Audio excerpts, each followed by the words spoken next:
what our real objective is to get the next generation, future generations, to want to farm, to understand that there is nothing more noble than to provide food. I'm borrowing Disben Haubea's description of what we're doing. He said, "What people that we're dealing with, they're kupuna in training." I said, "Oh man, that's a good description." Welcome to What Would Our Kupuna Do? This is Richard Ha's vlog, which looks at what we can do today to make Hawaii Island a more sustainable place to live. So our children and grandchildren and their grandchildren won't be priced out of here, and they'll be able to stay in Hawaii and live good lives here. So today we're talking about taking care of your land, Richard, on the Big Island's Hamakua coast at Pepe'ekeo, what you're doing, and really interestingly, why it's so important. But first of all, you just started to tell me about something. Tell me about driving home from the farm today. You know, the weirdest thing happened to my four-wheel drive truck. I have a four-wheel drive Toyota Tacoma, and it got stuck in four-wheel drive low. So it could only go about 40 miles an hour back and winding out. And I had to drive from Pepe'ekeo all the way back to home. And How was so that? man alive. So I took all the back roads. I go down and go the coast road, then I go up and go into Pepe'ekeo, then I come down and I go up over and down around Honolulu, back up. And it was pretty amazing because I was able to, for the most part, go, below 30 miles an hour because I was taking all those back roads. Yeah, You that's know, so interesting. I'm picturing, as you said that, I'm picturing you can kind of go off the highway this way and cross over and go up this way and take for a lot of the way, can't you? I and you never can really get tried off that. the road and go down Honolulu. Yeah, And then come back up. You pop right out there, and you go for a short time past a light cemetery. Then you go up, and now you're in a road that goes past Dodo Mortuary and comes into right? town on top there. And you just figure out, which roads you go that you don't have to.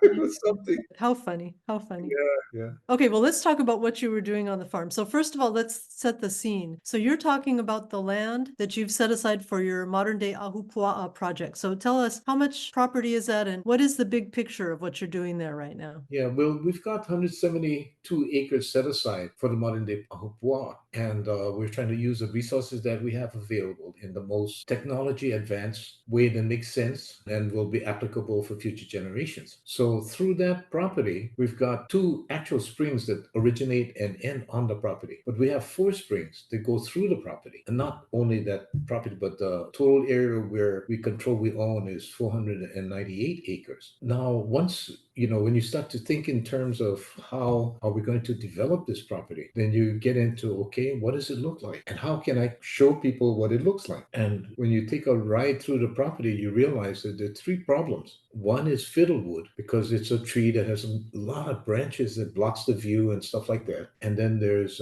sugarcane that's tall. And if it's standing up or if it's lying down, you step on it without being able to see the ground. It's flexible. So you really don't know what your feet is on. Then there's guinea grass, which is about 8 feet tall. So you're constantly being blocked from what you actually have. You can't envision it. So that's what I've been doing recently, controlling all three of them. And what is really funny about it is that, when you get to be my age, 79 years old, it's a big deal about balance. As long as you're walking on a sidewalk and you can see everything, that's not so bad, right? But if you're out in the woods and you can't see your feet because your feet is on top of grass, on top of branches, and on top of flexible sugarcane, now what? What happens if you lose your balance? Little by little, I've figured out how to do this, because you cannot control everything with one pass. You've got to do it systematically. You do one pass, you can go so far, and then you make an application of Roundup, and then the guinea grass drops down. You cut the fiddlewood into small pieces, because if you cut them into big pieces and you step on one and then your foot gets stuck in the other one, now you're in trouble. But if you cut them up in small pieces, then you can manage. So it's been really challenging, but real enjoyable. Yeah, so you're doing this all by yourself? Yeah, exactly. And I want to do it by myself, because the more I do it, the more I understand it. The more I understand it, the more I can do it, and the more I get motivated. Yeah. And, at this age, all you got is time. What is important? For me, I know I've got the time. What else would I be doing with my time? So now, also, you're clearing because why? When it's letting you see the land and see what the possibilities are. Tell me more about that. The guinea grass and the fiddlewood and the cane, what they do is they put you in silos. You're walking along the road and you can't see what the whole terrain looks like. You can't see what you really should be using your land for. And so when I realized that, then I started to work on it. as I started to work on it, it became more clear. And then, man, you wouldn't believe, when you open it up, simple things like following pig trails is really important because the pigs follow the terrain in a nice way. I can walk on it because the pigs don't fall down a hill and tumble down. They go where it makes They, sense. yeah, they follow a logical trail that you can use too. Yeah, I do that, and I kind of work with the pigs. Well, that's great. And so once you get rid of all this wild growth, the fiddlewood and the guinea grass and the sugar cane, then what? Then we can look at what would we like to put where, because the terrain will kind of dictate. And then once you can see everything, then you can see where the water collect because it's gravity. Yeah. So if you look at the land and you can see the slope and you can see where it would tend to run toward, and if you look at it really carefully, then you know why it's muddy down there on the bottom. You can see everything. So then you can tell yourself, okay, either we work with that and we know it's that way, and we work with certain plants that can handle that, or we know how to divert it then. So that's what it allows to do, the use of the land in a more practical farming way. And I kind of think that's how the Hawaiians used to do it. When we were talking with John Cross here on the vlog, he was talking about how the plantations brought in all the rocks and made the roads. And you were telling me about guinea grass and the impact it can have on roads. Yeah, well, the first thing John said was, we all know this, that the Hamakua Coast is made up of soil that's from ash, volcanic ash. So if there's any stones in the soil, that was brought in by man. It wasn't brought in by the volcano. So Right. when you look at the plantation, what they did was they brought in the rocks deliberately so that it would make a solid foundation and then a road so that cane trucks and stuff like that could run on. But after many years of not doing anything with it, if you let the guinea grass grow and just out of control, it won't take one season before it starts to build up soil. And then the pigs go over there and they churn it and stuff like that. Then you come with your truck and you're bouncing and you don't know what's going on and it's muddy and all that. But underneath there is a solid base. So if you take a step back and ask yourself, okay, what would be the most effective way to get it back to where it was? And really, the way you do it is you control the guinea grass, push it back, and then you control whatever grass is growing on the road and kill the roots. But then the rain can take all the soil away. It's just a matter of time and not very long too, because to develop it to the point where the soil gets so thick, it's a real problem. It only takes two generations of guinea grass. So by the same token, if you go the other way, you can let the rain move it and you don't And have to bring in a big machine and stuff like that. So I asked my son, so how would I do this? And he said, oh, I can help you do this. And he made this contraption just unbelievable. It's so simple. It makes me laugh just to look at it. What it can do is spray, it's attached to the back of the truck to the spray machine. And there are three nozzles, two to the side and one straight down. And you make one pass and you kill the side of the road plus the middle of the road. Just one pass. And you can do that, or you can attach the hose and the handgun to alternate. Yeah. yeah, So it's really, really clever. yeah, that's great. And you know what is really interesting about doing this is, like fiddlewood especially, it's a tree and it has many branches, a lot of lots of branches. And not only that, if you cut it, it'll sprout from the roots. So you got to be really careful about how you cut this thing because it's hard to see what's under your feet with all this, dead grass and dead branches and stuff like that. So you got to make it so that you can be as safe as possible. So that's why you got to cut it up into small little pieces, because then by the time you come for the second pass, they've kind of died away. And when you step on it, you've got a solid base so you can balance, because you got to have your foot on the ground. Because I flipped over with a backpack and you practically cannot get up off the ground. Stuck over there. If I didn't have my phone, I'd be in trouble.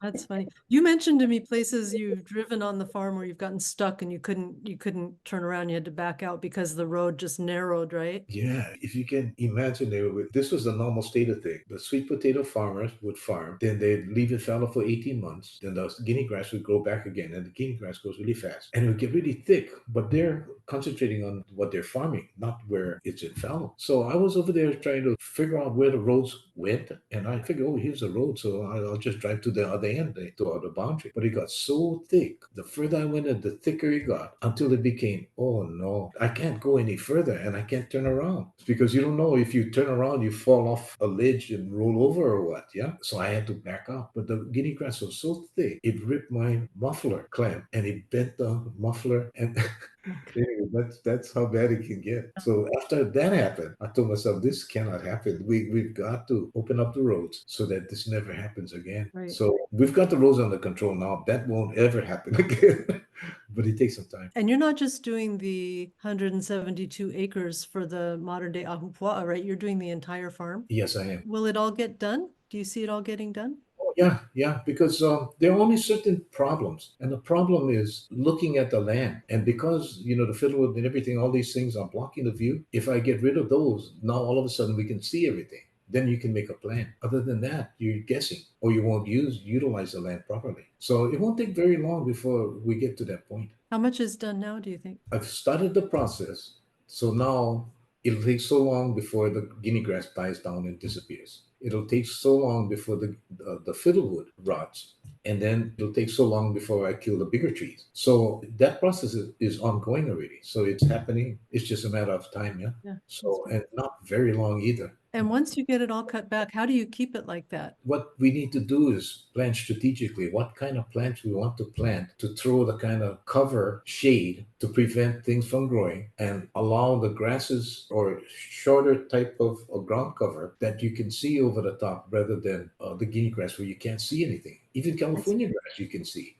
but I'd like something even shorter than that. Yeah. And that way you can look into the streams, you can throw a shade, and you can even grow trees in the shade until it comes up so tall, then you can get rid of one tree to let the others go. At some point, you can plan all the different things you need to do once you can see what you're doing. And that's where we're getting to see where we're going. Sounds like that's really going to make all the difference. What's the overall objective of getting this place all cleaned up? What'll be the next step after you've kind of gotten that all under control? Well, what our real objective is to get the next generation, future generations, to want to farm, to understand that there is nothing more noble than to provide food. We have to change the narrative. We have to demonstrate that this is common sense. The Hawaiians used to do it before. When you take a step back and look at it, they were very smart. The way I like to look at it is, I'm borrowing Disben Haubea's description of what we're doing. He said, "What people that we're dealing with, they're kupuna in training."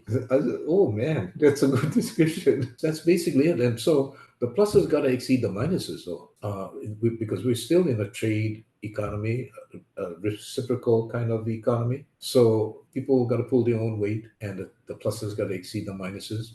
And if you can do that, then you're on a path to a sustainable endeavor. Yeah. And so that's what your Modern-Day Ahupua'a project, your sort of demonstration project, is going to try to do, is show some of these ways that this could happen taking what Hawaiians have done on these Hawaiian lands, but doing it in a modern way that works in our economy and in our society.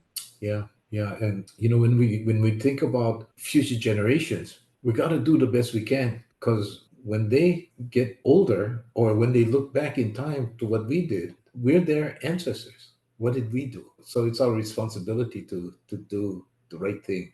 And it's not very complex. It really is getting really down to what works under your feet. It's very interesting. It is interesting. It'll be fun to see what happens with your projects as you get this underway, and we'll show more about that here on the vlog. That'll be great. Yeah, it's going to be a lot of fun. We're really wanting to work with the younger generation. Yeah, very smart, very smart. It's good fun. Yeah. Well, thanks, Richard. And thanks everyone for watching. We'll be back in 2 weeks with another episode of What Would Our Kupuna Do? Mahalo for watching, and ahui ho.